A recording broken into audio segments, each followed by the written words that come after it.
Hello friends, competition chapters channel में आप सभी का स्वागत है। मेरा नाम है रितु। तो आज हम बात करने वाले हैं कि बैंकिंग एग्जाम्स में कितने तरह के पजल्स आते हैं, किस तरह से रीड करना है और उनके क्लूज कैसे नोट करने हैं, ये भी हम बात करेंगे। तो दोस्तों, बैंक एग्जाम्स के अगर प्रीलिम्स की बात करें तो प्रीलिम्स एग्जाम में करीब 3 से 4 पजल पूछी जाती हैं। 20 मिनट में हमें पूरा सेक्शन रीजनिंग का अटेम्प्ट करना होता है और 3 से 4 पजल में आपके एक पजल में 5 क्वेश्चन दिए होते हैं। इसके अलावा कभी कभी ऐसा भी होता है कि 4 से 5 पजल पूछ ली जाएगी और वहां पर एक पजल में आपको 3 क्वेश्चन दिए रहेंगे। इसके अलावा अगर हम बात करें कि एक पजल में जहां पर 5 क्वेश्चन दिए होते हैं तो वहां पर एक ना एक पजल ऐसा ट्रिकी जरूर होता है जो आपका काफी वक्त ले लेने वाला है।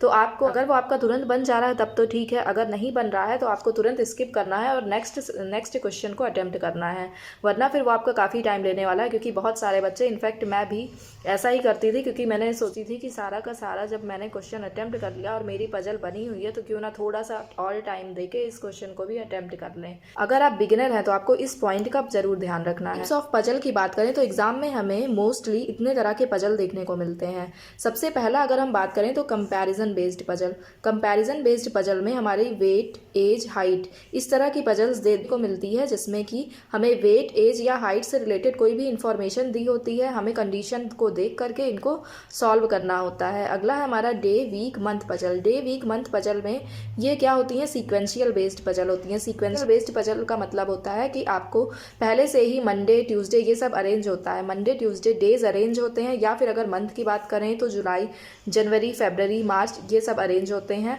और फिर आपको पहले से ही, क्योंकि सीक्वेंस दिया होता है, तो इसे हम सीक्वेंशियल पजल बोलते हैं। अगला हमारा है फ्लैट फ्लोर पजल। इस तरह की पजल एग्जाम्स में अब जरूर पूछी जाती है, प्री में काफ़ी ज़्यादा पूछी जाने लगी है, हमेशा एक नया क्वेश्चन तो जरूर आता है। अगला है हमारा blood relation puzzle. Blood relation puzzle या फिर profession based puzzle. Profession based puzzle में आपको कई सारे पर्सन्स दे दिए जाएंगे और उनका क्या प्रोफेशन है वो दे दिया जाएगा, और आपको क्या करना है, और आपको उनको बेस्ट वे में अरेंज करके अपना क्वेश्चन सॉल्व करना है। अगला है हमारा सर्कल, स्क्वायर, लीनियर, रेक्टेंगुलर। तो सर्कुलर, स्क्वायर, लीनियर, रेक्टेंगुलर इससे बेस्ड पजल हमेशा प्री में देखने को मिलती है, तो ये भी हमारी काफ़ी इंपॉर्टेंट है।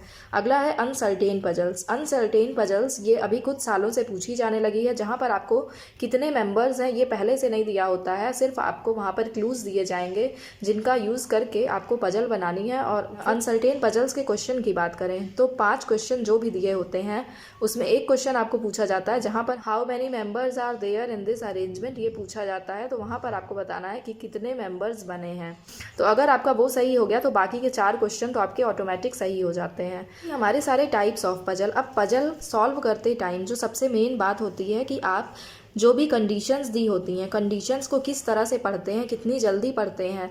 कई बार क्या होता है कि हम पजल जब भी सॉल्व करते हैं तो उसमें जो कंडीशंस हैं उनको बार बार पढ़ते हैं। पजल्स में कंडीशंस को बार बार नहीं पढ़ना है, एक बार आपको कंडीशन पढ़नी है और फिर उसका क्लू आपको नोट कर लेना है। और उसका क्लू नोट कैसे करते हैं वो भी हम आगे देखते हैं। तो जो भी आपका क्लू है आपको अपने तरीके से क्लू बनाना है और वही क्लू आपको अपने हर पजल में उसी तरह का क्लू बनाना है। तो अब हम अपनी पहली पजल पढ़ते हैं।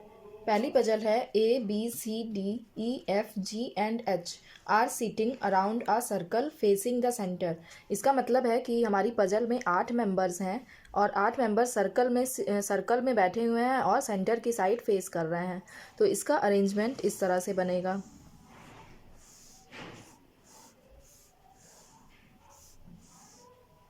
जब भी 8 मेंबर्स होते हैं तो उनका सर्कल में अरेंजमेंट इसी तरह से हमेशा बनता है और सारे मेंबर्स इसमें सेंटर की साइड फेस किए हुए हैं। हमारी पहली कंडीशन है A sits fourth to the right of H. अब ए को हमें एच के 4th राइट में बनाना है, तो एच के 4th राइट में इसका मतलब है कि बीच में 3 मेंबर्स बैठेंगे। एच के राइट में ए बैठा है तो हम राइट के एरो से इसे दिखा देंगे। अब अगला हमारा कंडीशन है while second to the left of F. अब यहाँ पे वाइल लिखा है, इसका मतलब है कि ए की ही बात हो रही है, तो ए क्या है, वो एफ के सेकेंड लेफ्ट में बैठा हुआ है। तो ए एफ के सेकेंड लेफ्ट में इस तरह से इसकी कंडीशन नोट कर लेंगे। अगला है C is not the neighbour of F and B. C F और बी का नेबर नहीं है, तो सी एफ और बी का नेबर नहीं है, उसे इस तरह से दिखा सकते हैं। आप चाहें तो आप इसको जिस तरह से नोट डाउन करते हैं उसी तरह से नोट डाउन करें। C is not the neighbour of F and B.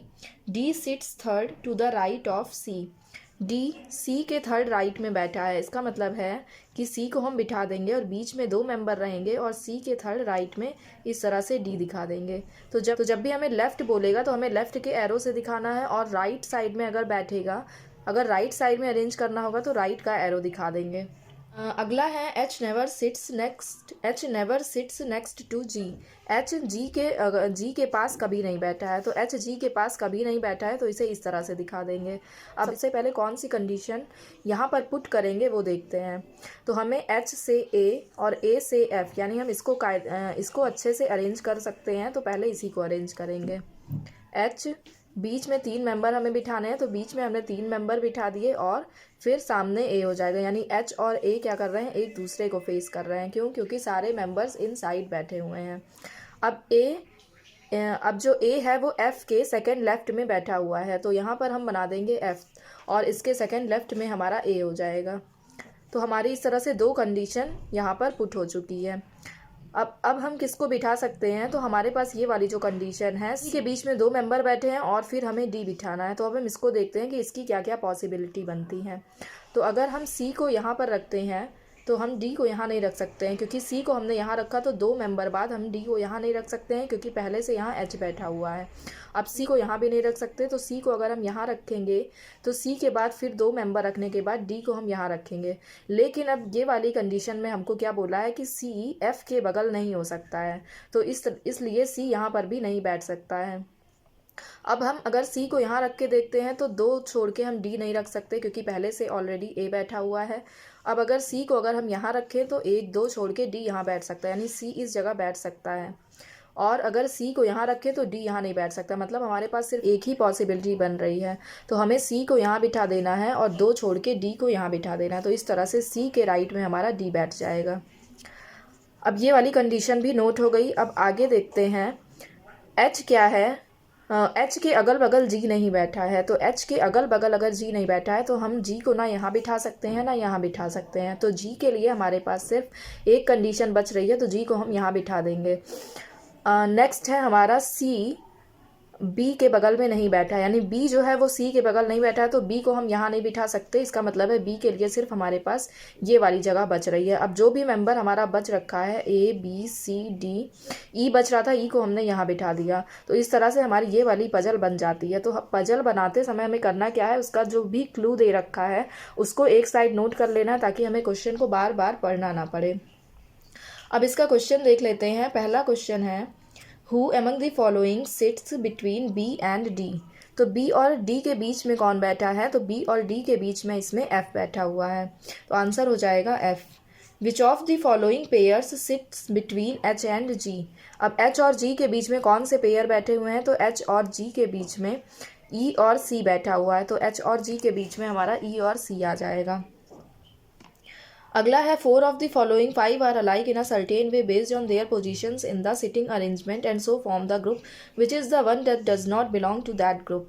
तो पहला इसमें हमें ऑप्शन लेके चलना पड़ेगा। तो पहला ऑप्शन है ए ई के बीच में हम देख पा रहे हैं 2 मेंबर बैठे हैं। एच एफ के बीच में 1 मेंबर बैठा हुआ है। बी और डी के बीच में भी 1 मेंबर बैठा हुआ है।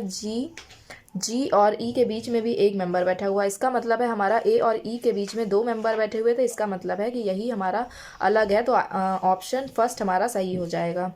Who is to the immediate right of A के इमीडिएट राइट में कौन है, तो इमीडिएट राइट मतलब इस साइड हो जाएगा। अगर लेफ्ट पूछा होता तो इस साइड होता। तो इमीडिएट राइट में कौन बैठा है, डी बैठा हुआ है, तो इसका आंसर डी हो जाएगा। फिर है who sits second to the right of B के सेकेंड राइट में। राइट अब बी यहाँ पर है तो इसका राइट किस साइड होगा, इधर से होगा। तो बी के सेकेंड राइट में कौन बैठा है, ई बैठा है, तो इसका आंसर ई हो जाएगा। तो इस तरह से हमें अपनी पजल सॉल्व करनी है और उनके क्लूज़ को कुछ इस तरह से नोट करना है। तो आई होप आपको ये क्वेश्चन समझ में आया होगा। वीडियो पसंद आई हो तो वीडियो लाइक करें और चैनल को आने वाले वीडियोज़ के लिए सब्सक्राइब करें।